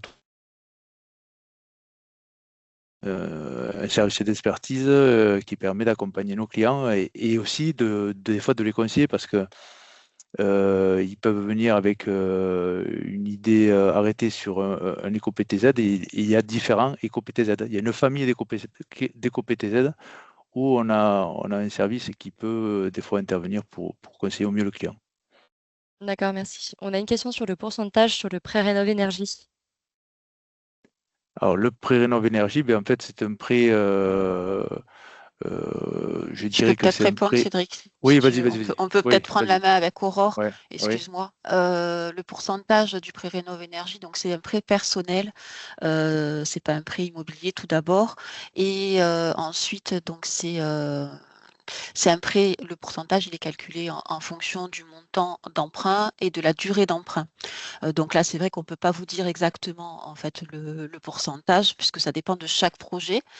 Et Mais alors Aurore, je sais pas, je crois que tu as les grilles qui sont peut-être pas très loin, mais Oui, c'est à oui, peu près à 5% à peu près, on va oui, dire. à peu près. En fait, il y a une Ouais. minoration par rapport à notre grille standard en agence.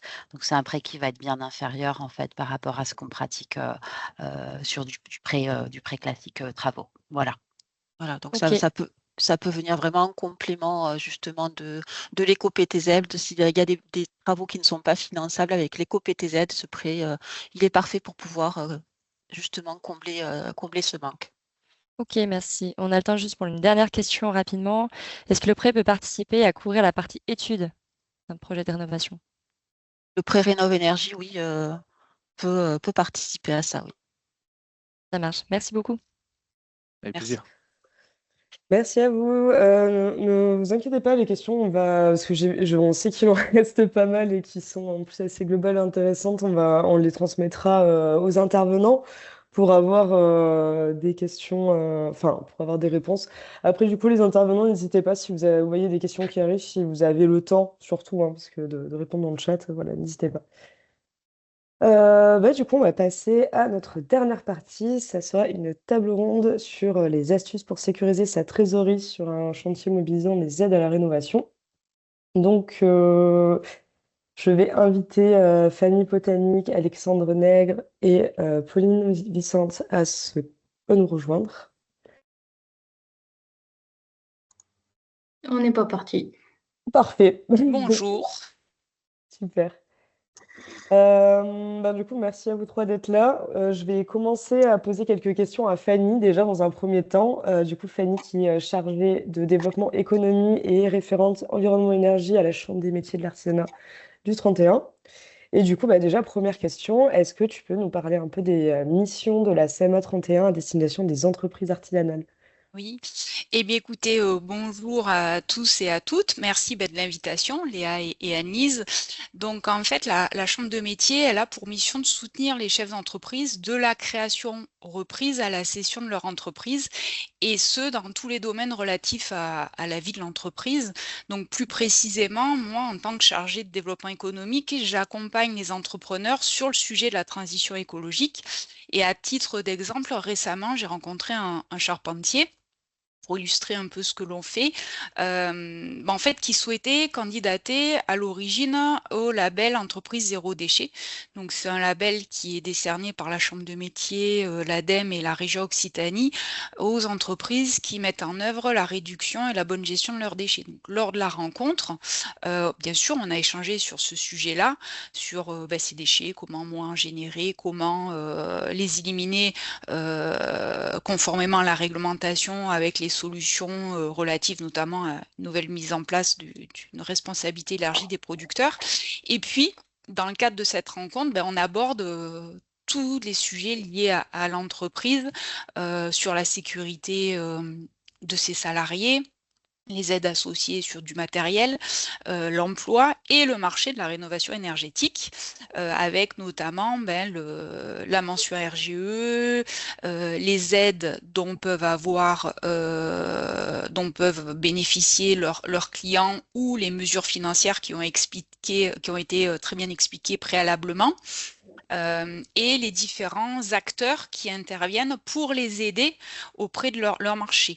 L'idée, c'est de faciliter la vie des entrepreneurs, notamment là dans ce cadre-là et dans le cadre de la table ronde, faciliter l'activité des entreprises du bâtiment et de la rénovation énergétique, et de leur donner des solutions et de les diriger vers les personnes qui sont de fait plus compétentes, ou qui ont les compétences sur les différents domaines ou les différentes questions qu'ils ont sur notamment le marché de la rénovation énergétique. Voilà en gros.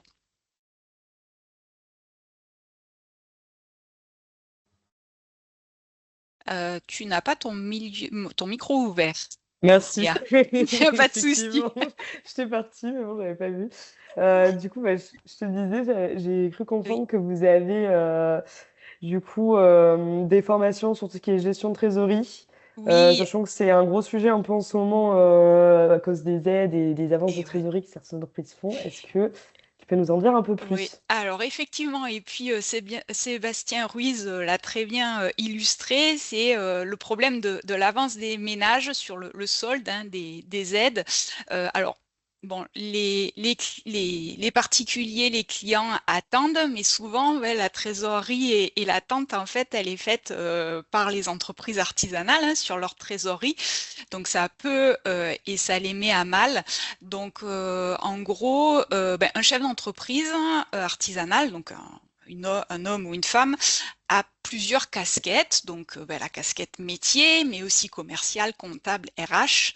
Et on s'aperçoit que pour sécuriser leur trésorerie, les chefs d'entreprise doivent malgré tout, même s'ils s'adossent en termes de comptabilité à un comptable, doivent quand même avoir quand même des notions pour mieux échanger, comprendre et avoir des choix éclairés sur la gestion de leur trésorerie. Donc, ce qu'il faut savoir, c'est qu'un chef d'entreprise, comme tout salarié, cotise à un fonds d'assurance formation ou à un OPCO, ce qui lui ouvre droit à de la formation continue. Donc, la Chambre de métier propose des formations continues et notamment sur la comptabilité, puisqu'on a une offre de formation sur les domaines transverses de l'entreprise, pas spécialement métier, mais sur la gestion d'entreprise, le numérique, ainsi de suite. Et par rapport à la table ronde d'aujourd'hui, je voulais mettre en évidence trois types de formations qu'on propose liées à la comptabilité. Donc, il y en a deux qui sont initiées à la comptabilité et bien gérer la trésorerie de son entreprise.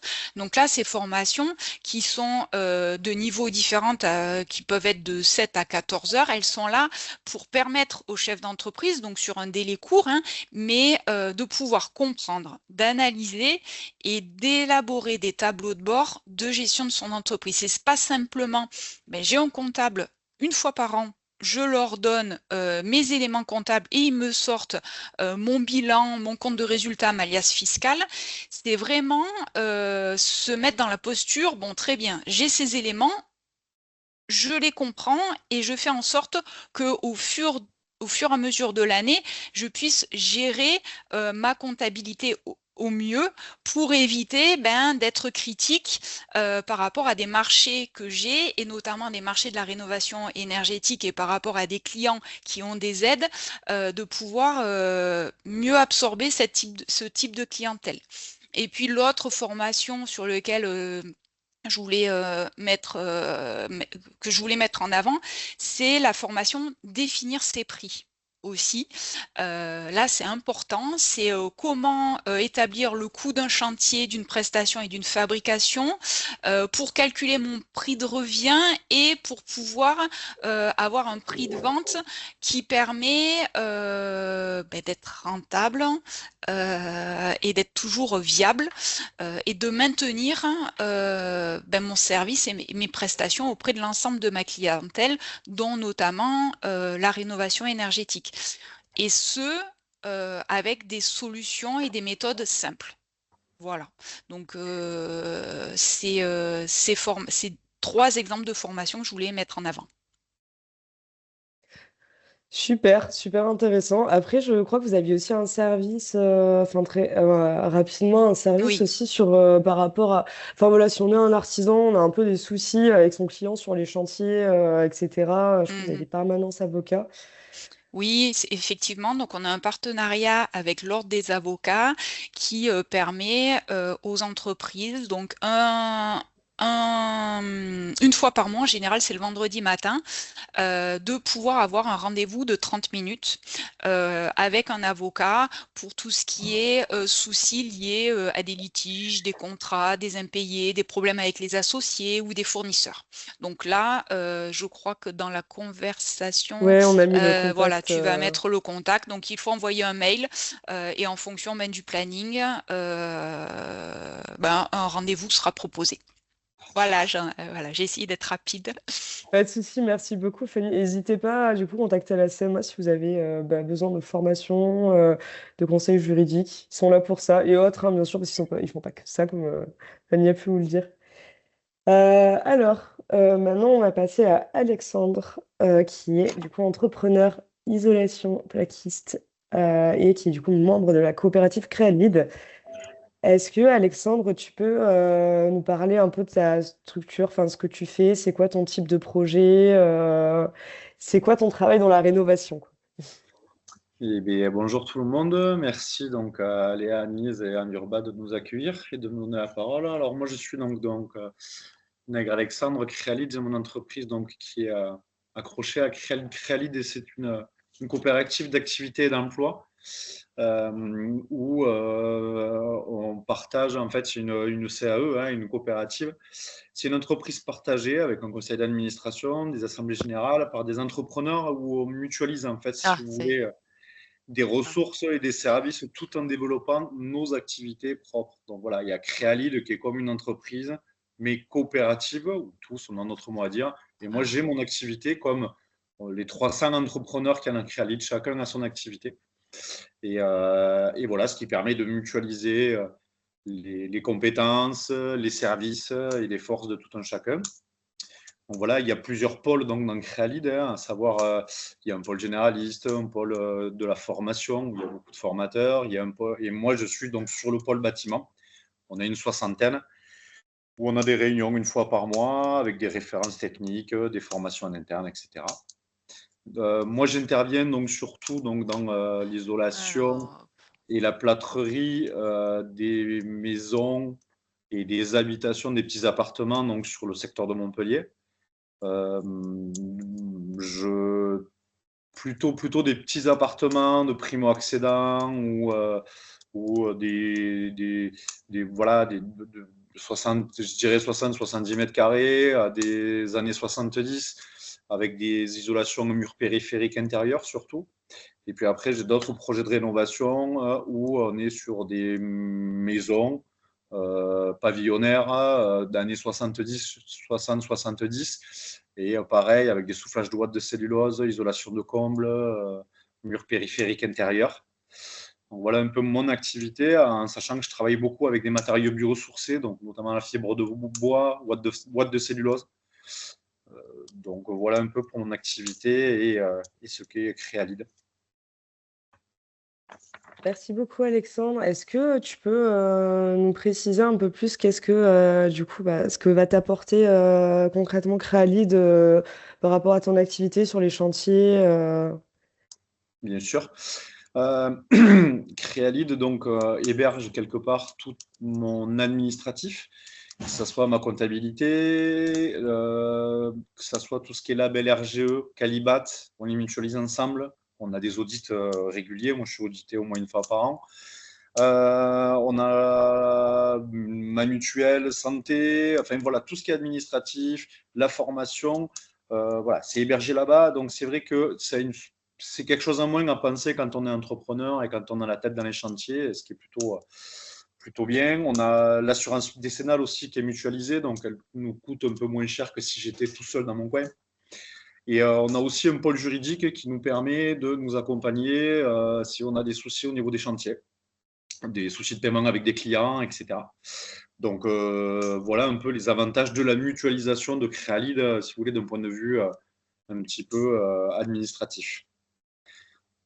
Après, d'un point de vue à trésorerie, parce que c'est un peu le sujet de notre webinaire aussi, on a un gros avantage, c'est que voilà, on a une comptabilité déjà qui est assez performante avec des personnes ressources qui sont au sein de Créalide et qui vont nous aider, qui sont très disponibles et qui vont nous aider en fait à avoir une comptabilité en fait en temps réel avec des logiciels, un logiciel qui s'appelle l'outil où on a tous nos devis décentralisés, nos dépenses fournisseurs, nos rentrées, nos clients en attente. Du coup, on a un prévisionnel en fait en temps réel.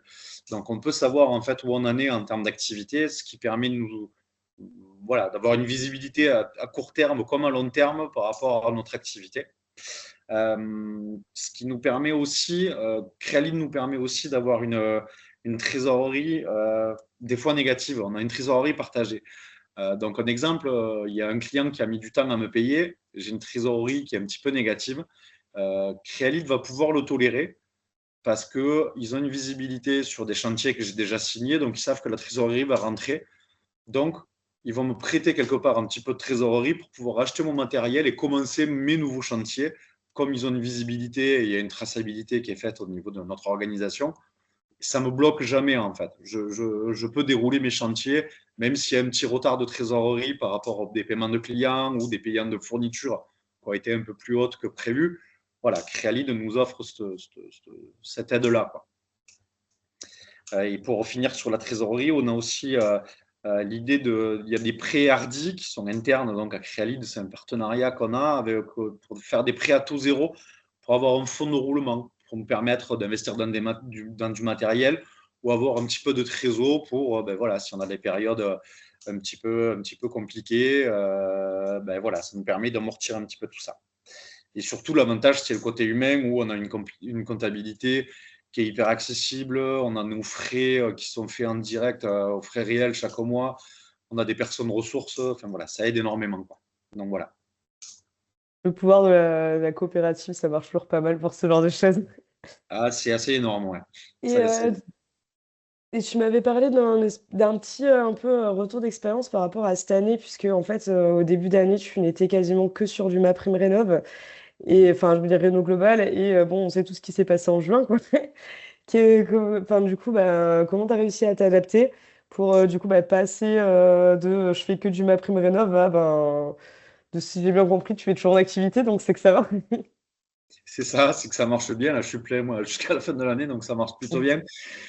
Effectivement, la force de Créalide, c'est le réseau, de ne pas être tout seul dans son coin. Comme je dit, on est une soixantaine dans le pôle bâtiment, on se voit une fois par mois. Moi, j'ai des référents qui sont au-dessus, hein, qui sont des gens compétents et performants et justement qui nous permettent de lever la tête quand on a la tête trop dans le guidon. Et effectivement, donc en juin, il y a eu la prime rénov', c'est arrêté, on le sentait venir. Moi, ça faisait à peu près, ça faisait 90% de mon chiffre d'affaires, c'était de la prime rénov' avant juin. Et du coup, on a anticipé un petit peu cette baisse d'activité qui était due à des choix politiques. Et du coup, j'ai pu réactiver mon réseau au niveau de Créalide avec des archis, parce qu'il y a des archis il y a une coopérative d'archis qui est en train de se monter à côté de Créalide, avec qui on est partenaire, qui s'appelle Lousteau, avec qui j'ai pu collaborer, plus les collègues de travail, parce qu'on mutualise beaucoup le travail au sein de Créalide, plus la communication de Créalide aussi.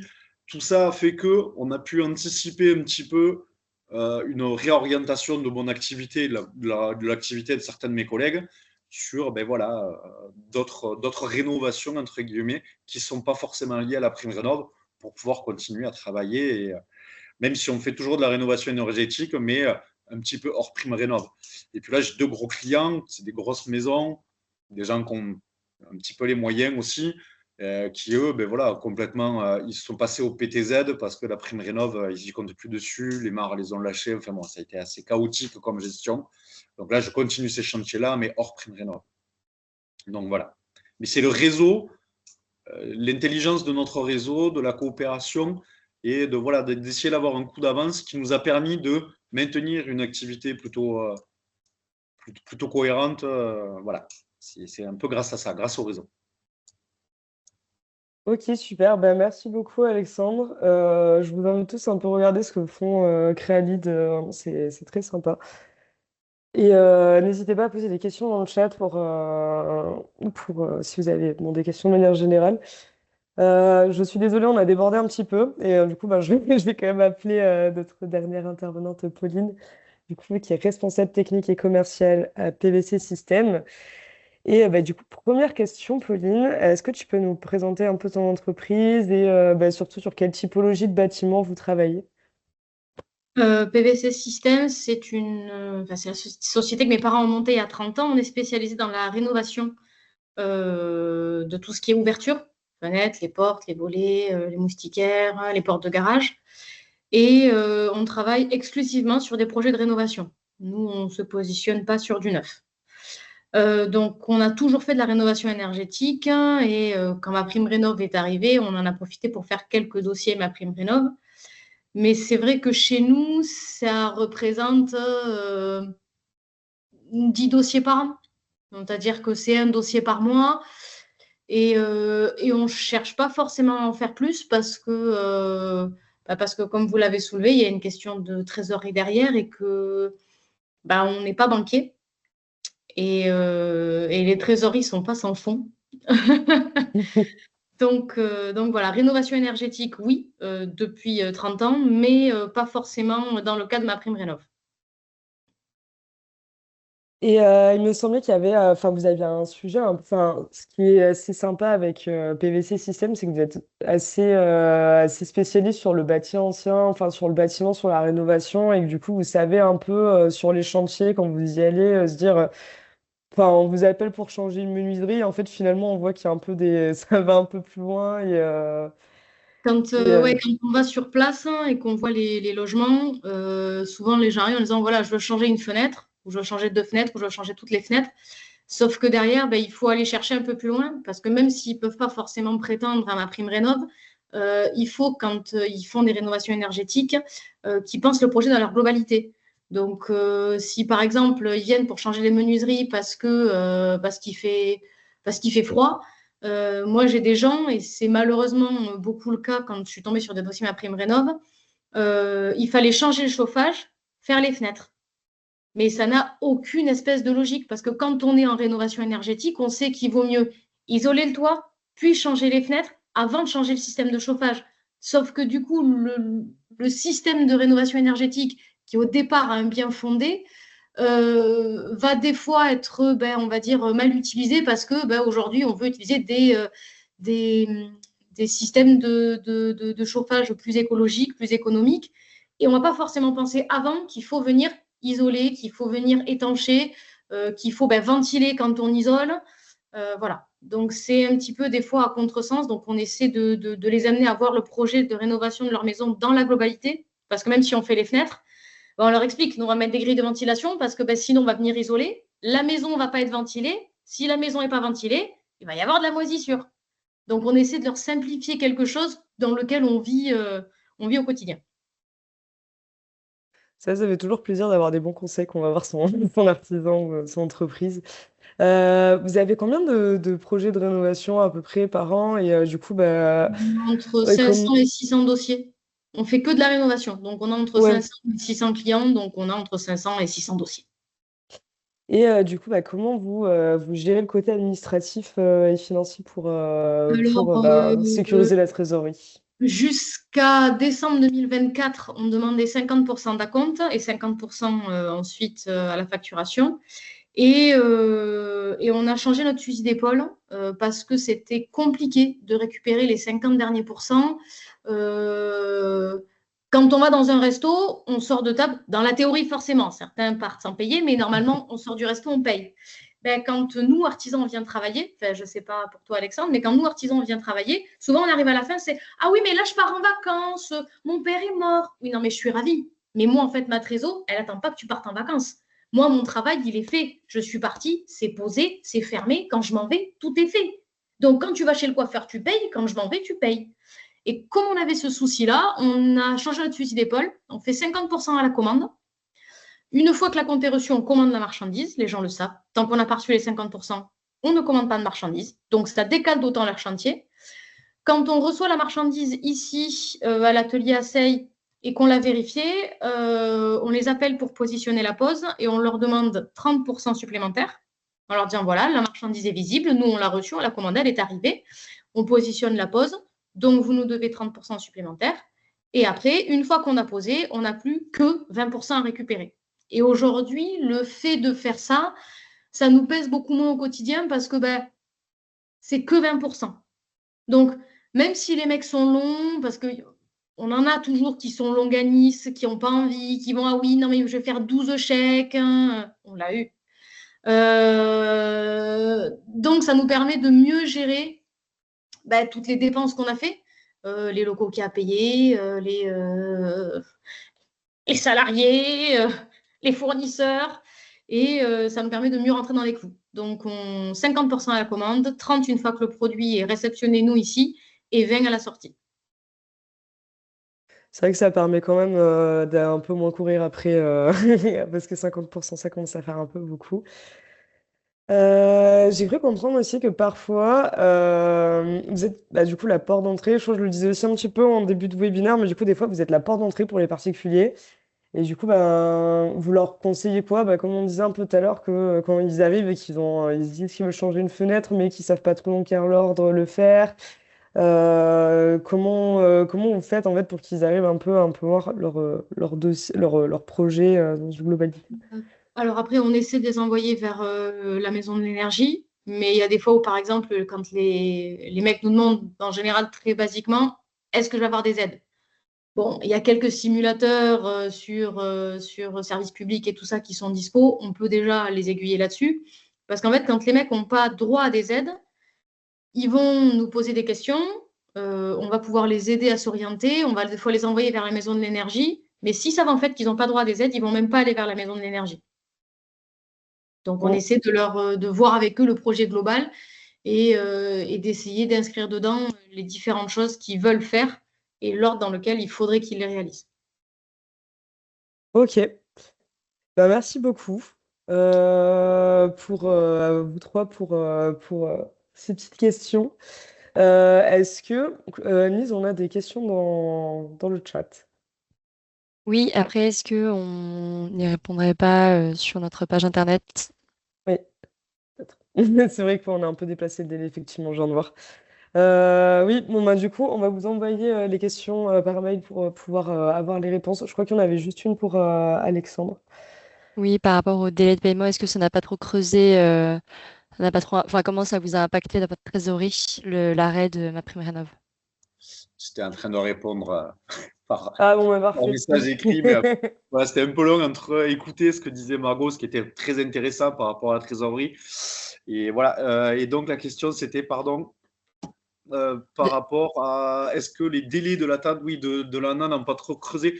Ben, non, parce que le fonctionnement de Crealid, et ça rejoint un peu ce que disait Margot par rapport à la modification de gestion des acomptes, etc. Nous, à Crealid, on fonctionne par acompte presque à l'avancement du chantier. Donc, en fait, le client paye, et après, c'est son problème. Le client, avec le remboursement de l'ANA, tout ça. Moi, je suis très souvent, enfin, j'ai jamais eu de souci de trésorerie par rapport en retard de paiement de l'ANA. C'est le client qui me paye en direct, et puis après, il se débrouille pour récupérer ses sous de l'ANA. Parce que nous, moi, ce que je fais, c'est qu'à l'avancement du chantier, quand j'arrive vers la fin du chantier, le client a payé 80%. J'appelle la comptabilité, j'envoie un mail, ils envoient des facturations régulières donc au client. Donc le client paye petit à petit selon l'avancée du chantier. Donc j'arrive à la fin du chantier, le client il a payé voilà 80% du chantier. Et du coup après, j'ai pas ce souci-là en fait. Ça n'a pas creusé ma trésorerie en tout cas. C'est vrai que c'est important en fait vraiment de rappeler que bah, les entreprises, elles ont pas, elles ont un fonds à leur trésorerie, comme disait Pauline, et que c'est important de pas, c'est important de bah, du coup de se rappeler de ça et de pas toujours. Enfin après voilà, nous on n'est pas entre particuliers, donc effectivement on sait qu'il faut pas aller creuser la trésorerie des artisans. Mais voilà, c'est bien de le rappeler à ses clients. Bon, bah, on va clôturer ce webinaire. N'hésitez pas, du coup, bah, si vous avez des questions, je peux aussi les réceptionner par mail, sait-on jamais. On vous fera vous aurez les replays en ligne d'ici 2 semaines, gros maximum. Pour les questions qui n'ont pas eu de réponse, on les enverra aux intervenants pour qu'ils puissent y répondre et ça fera lieu d'une FAQ dans l'article du replay. Il y aura les supports de présentation aussi, si jamais. Et petit teasing pour les prochains événements à Montpellier. On a le lancement de la communauté NEB, New Open by House. C'est un nouveau filon, on va dire, européen. Ce sera le 18 novembre. Et du coup, encore à Montpellier, le 27 novembre, on a un 17-20. C'est un espèce de format 1h30 conférence, 1h30 20 fromages régionaux. C'est gratuit et c'est sur le retrait gonflement des argiles pour un peu comprendre c'est quoi tout ce truc. Voilà. Donc n'hésitez pas et merci à tous et je vous souhaite un bon appétit. Merci à Au tous. revoir. Merci. Merci. Bon Au appétit. revoir. Merci, au revoir. Au revoir. Ah, et merci à nos Merci intervenants. Oui, beaucoup, au excusez-moi, revoir. j'ai complètement oublié. Très Merci important. beaucoup. C'était avec plaisir.